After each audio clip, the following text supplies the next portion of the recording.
Hello friends, welcome to study to learn.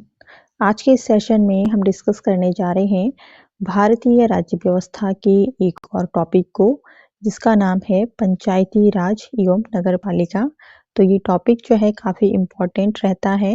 आपने कोई सा भी एग्ज़ाम देखा होगा, आप कोई सा भी पेपर लेके देखिए, उसमें पंचायती राज से संबंधित कोई ना कोई क्वेश्चन ज़रूर पूछा जाता है। ठीक है, तो काफ़ी इम्पोर्टेंट टॉपिक ही रहता है। आप इसको नोट भी कर सकते हैं, ये वन लाइनर क्वेश्चंस रहने वाले हैं। आइए इनको समझते हैं डिटेल से वन बाय वन।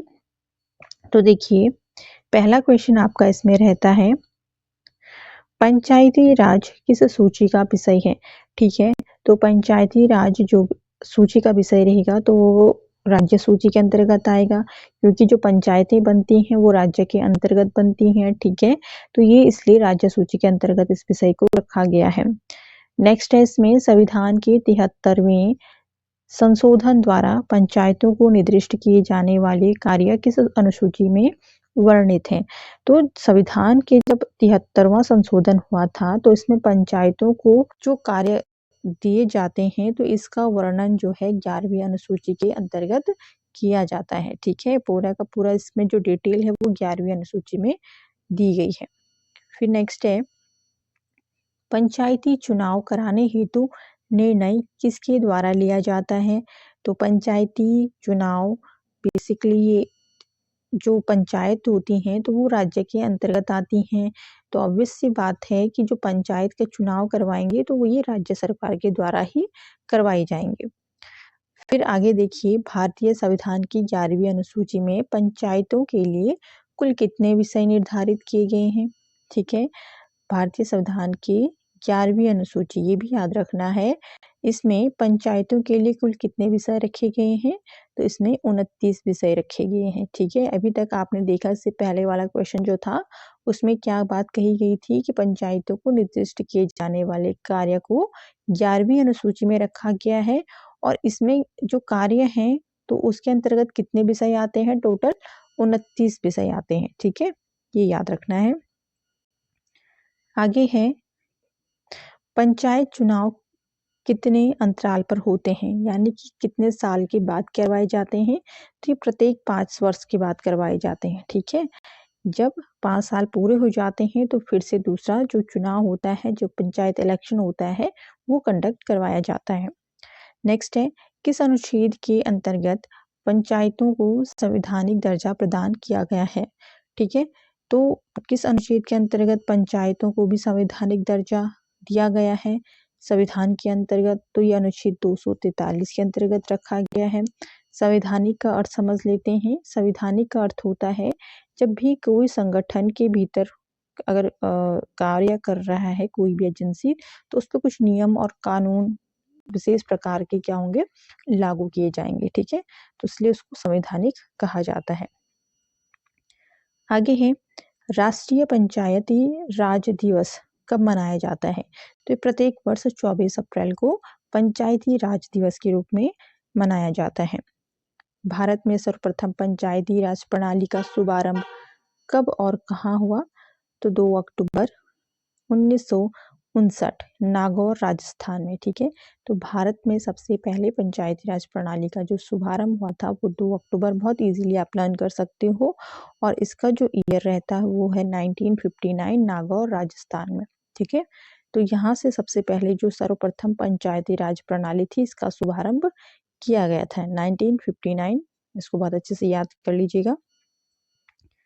आगे है, त्रिस्तरीय पंचायती राज प्रणाली स्थापित करने की अनुशंसा सर्वप्रथम किस समिति द्वारा दी गई थी। ठीक है, तो जो त्रिस्तरीय अलग अलग स्तर होते हैं पंचायत के, तो उसकी जो अनुशंसा की गई थी ये बलवंत राय मेहता समिति के द्वारा की गई थी। ये की गई थी लगभग 1957 में। ठीक है, 1957 में बलवंत राय मेहता समिति के द्वारा जो त्रिस्तरीय चुनाव, त्रिस्तरीय पंचायत होते हैं। नेक्स्ट क्वेश्चन देखिए, इसमें त्रिस्तरीय पंचायती राज प्रणाली स्थापित करने की अनुशंसा सर्वप्रथम किस समिति के द्वारा दी गई थी।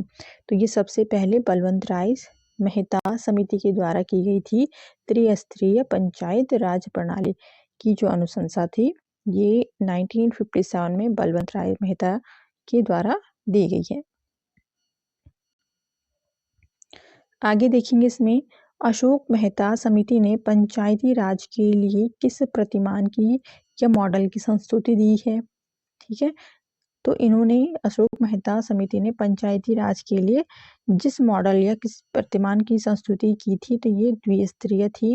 ये इन्होंने 1977 में दी थी अशोक मेहता ने, और इसके अंतर्गत इन्होंने कहा था कि जिला परिषद और मंडल पंचायत 2 प्रकार के जो पंचायतें हैं, तो इन्होंने इस कुछ इस तरह से प्रतिमान दिया था। ठीक है, अशोक मेहता के द्वारा।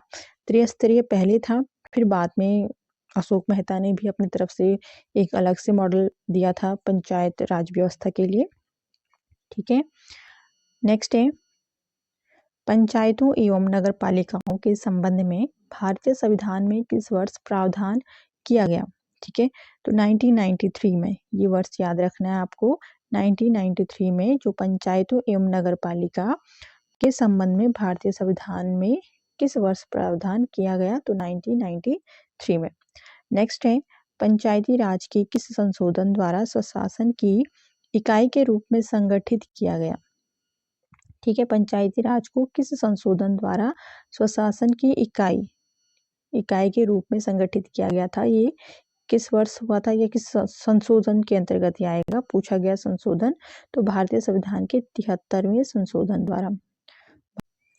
नेक्स्ट देखिए, नगर पालिका किस संविधान संशोधन से संबंधित है, तो ये है 74वां संविधान संशोधन के अधिनियम के अंतर्गत। ठीक है, नगर पालिका किस संविधान संशोधन से संबंधित है, तो 74वां याद रखना है।